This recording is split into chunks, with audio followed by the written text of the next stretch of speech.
Y tenemos a continuación una conversación técnica entre Joan Gispets, profesor de la Facultad de Óptica y Optometría, profesor de contactología, y en el otro lado tenemos a Edgar Dávila García. Edgar, un saludo de Puerto Rico, de Contactos Especializados. Edgar, ¿nos ves y nos escuchas? Sí, los estoy viendo y espero que ustedes me estén viendo y escuchando. Un saludo a todos. ¿Qué tal, Edgar, amigo? ¿Cómo estamos? Todo bien por acá. Agradecido por la convocatoria y súper contento de poder colaborarles con esta jornada de contactología 2025. Abandono en lentes de contacto. Súper tema de tendencia. Muy bien, pues sin más te dejo con Joan Gispets. Venga, un saludo. Gracias. Hola Edgar, ¿qué tal? ¿Cómo estás? Saludos, súper contento. Profesor, qué bueno estar con usted acá en este panel. Qué bien, qué placer verte. Bueno, pues parece que el tema que nos toca ahora aquí un poquito a tratar entre los dos es hasta qué punto la proactividad, ¿no?, de los profesionales que nos dedicamos a la adaptación de lentes de contacto puede contribuir a incorporar nuevos usuarios satisfechos al uso de lentes de contacto. Y en este sentido, si te parece, para romper el hielo, me gustaría compartir contigo y con todos los que nos están siguiendo unos datos que me parecen bastante relevantes de un estudio que justamente estamos finalizando y a punto de publicar, donde en una encuesta que hicimos con la cadena de ópticas General Óptica de Portugal, pues hacíamos una encuesta a personas que entraban por la puerta de la óptica y que tenían problemas refractivos y se les preguntaba si habían usado o no lentes de contacto a lo largo de su vida, y en caso de que no las hubieran usado les preguntábamos si les hubiese gustado probarlas. De todos los que no habían usado nunca lentes de contacto, en una muestra pues bastante importante, más de un 30% nos decían que no las habían probado pero que les habría gustado. Y al repreguntar y preguntarles por qué motivo no las habían utilizado nunca, pues un porcentaje de casi el 50% decía que porque nunca ningún profesional de la visión se las había ofrecido. En un estudio previo que hicimos también con este proyecto InGo de General Óptica, pero con establecimientos en España, pues obtuvimos unos resultados más o menos similares. No sé si tú tienes también esta impresión en tu práctica clínica profesional de que en realidad en general, ¿no?, somos poco proactivos en la recomendación del uso de lentes de contacto y en cambio hay al otro lado gente que si se le ofreciera pues estaría receptiva. Sí, definitivamente da un poco de pena a veces que sea, pero es la realidad. Ya teniendo la data de la teoría, más teniendo la data de la parte de la experiencia, sí nos damos cuenta de que lamentablemente es así. A veces comienza y la culpa empieza por nosotros mismos, los profesionales de la salud visual, que no somos lo suficientemente proactivos para, obviamente, recomendando el uso de lentes de contacto. Totalmente de acuerdo, es mi experiencia. Yo sé que suena como, a veces este tema suena como algo de marketing, de que sí, lentes de contacto a todo el mundo, pero para adelantarnos un poco en esto, les comento, yo lo hice hace años atrás y dije, déjame ver si esto funciona o no funciona, y mi experiencia fue que a pesar de que parece algo de muy cliché, sí definitivamente funciona. O sea, definitivamente el estar proactivo, promoviendo lentes de contacto, hace que más pacientes entren a la categoría y para mí no hay duda ninguna. Y aparte del propio profesional, del óptico optometrista / contactólogo, ¿qué papel crees que podría jugar el resto de personal de un establecimiento? ¿Podrían también tener un papel proactivo en este sentido? ¿Tienes alguna experiencia en este sentido? Sí, definitivamente cuando el paciente llega a la oficina, a veces no nos damos cuenta que el primer contacto no es con el profesional de la salud visual, el primer contacto es con esa secretaria que tomó la llamada, ese personal de staff que la atendió cuando llegó a la oficina. Por tanto, si no hay una sintonía en el mensaje general de la oficina, ya sea contactos o el servicio que sea, pues no estamos llevando el mensaje adecuado. Y sí, definitivamente, el entrenar al staff, el entrenar a la secretaria a dar información, hace una diferencia grande al promover lentes de contacto o cualquier otro servicio.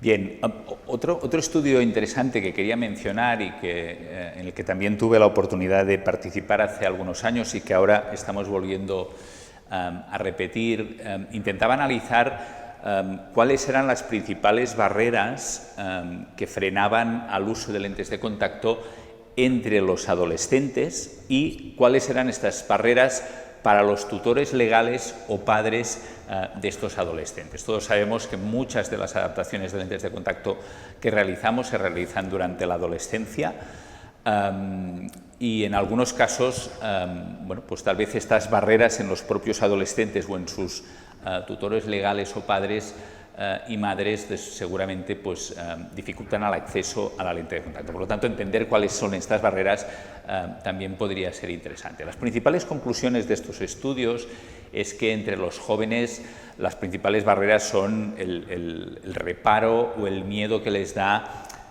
el tocarse los ojos. Y entre las familias la principal preocupación es el miedo de dañar los ojos de sus hijos, ¿no? Que puedan tener una infección, que puedan tener una conjuntivitis y que pueda resultar perjudicial para su salud ocular.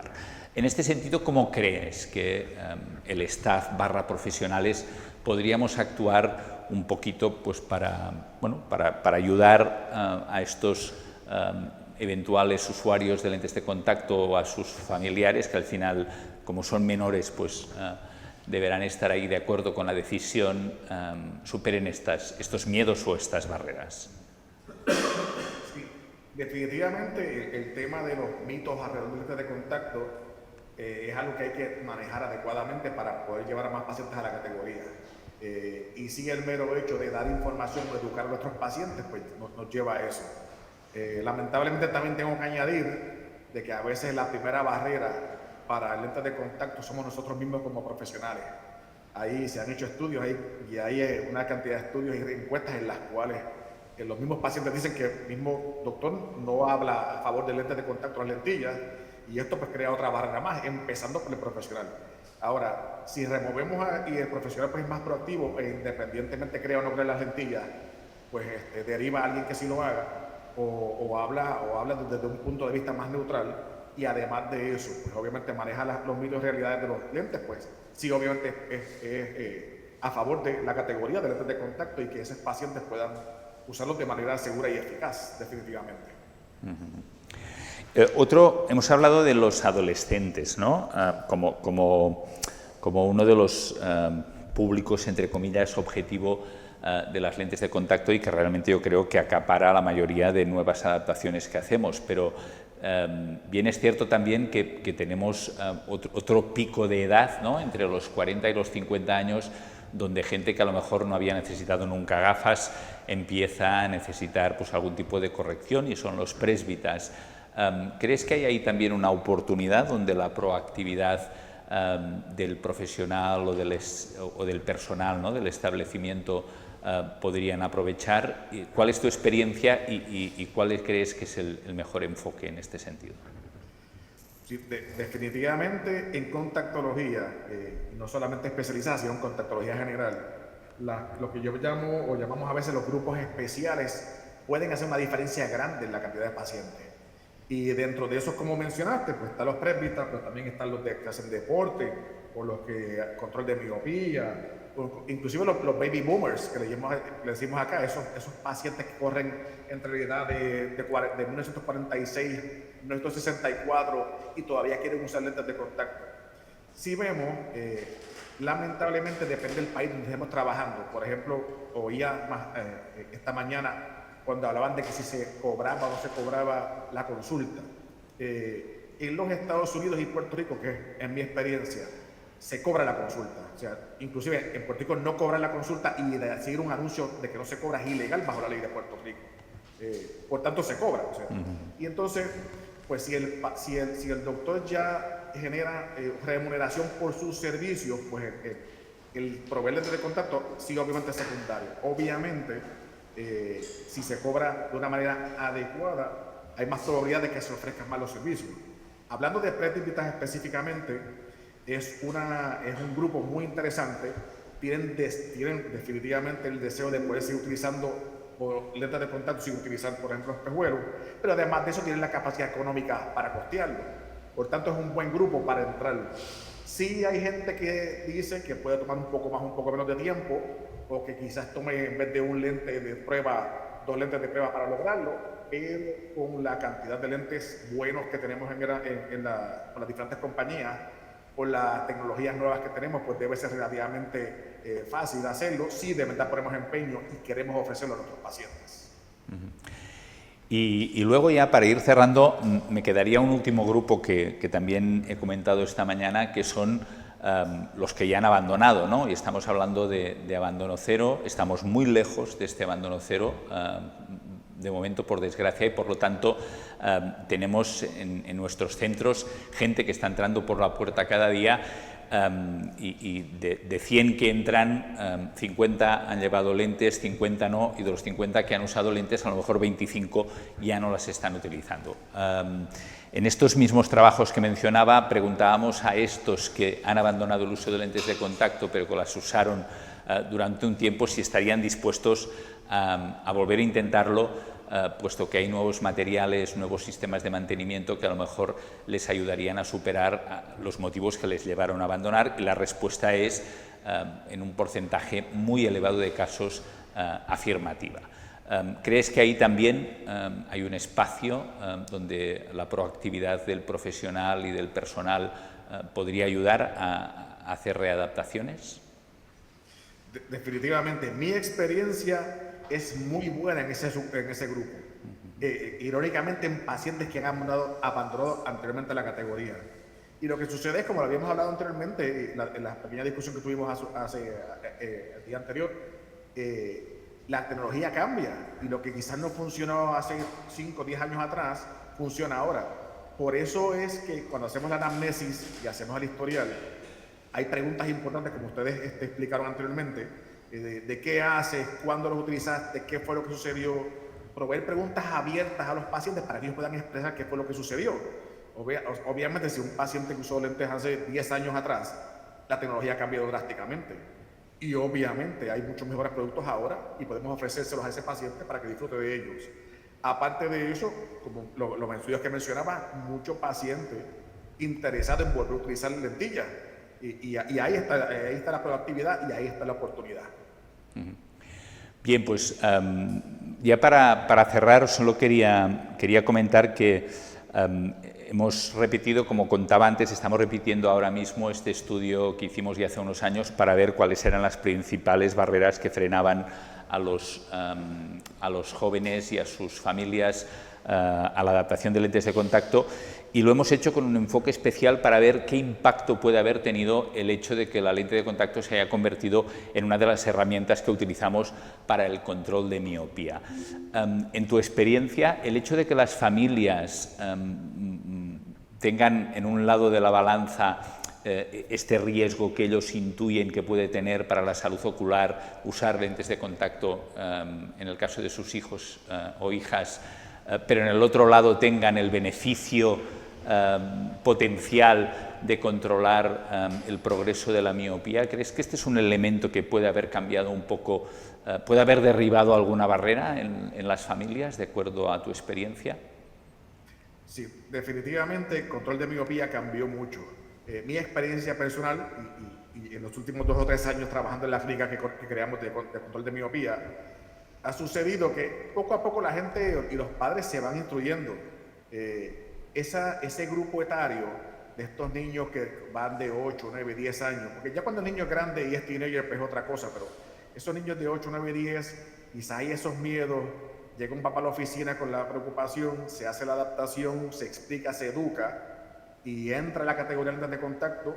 La ventaja de lentes de contacto en esa intervención es que 2 cosas. Uno, pues obviamente corrige el error refractivo, que es la miopía, y además de eso hace el tratamiento y manejo de la miopía. O sea que es un uso dual en este caso. Pero mi experiencia ha sido, y casualmente en esta semana estaba sucediendo, ya cuando entran los niños a la escuela, una vez que un niño o un padre trabaja con su niño y llega a la escuela y le preguntan a esos otros papás, ya de oye, tu nena sin espejuelo, o tu niño sin espejuelo, y ellos le explican, eso se multiplica exponencialmente, porque los niños a esa edad pues imitan y quieren hacer otras cosas similares y ven que este niño no lo tiene y se liberó del espejo y quiere hacerlo de nuevo. O sea, obviamente la idea no es sustituir una cosa por la otra, pero sí brindar más opciones. Y en el control de la miopía pues se da mucho eso ahora, de que estos niños que usaban nada de contacto tenemos un miedo específico por alguna razón, se logra educar adecuadamente a los padres y a los niños, se hace la prueba y ellos ven que es algo sencillo de utilizar. Si se usa de una manera segura, pues obviamente hace que más gente entre en la categoría y ha cambiado mucho.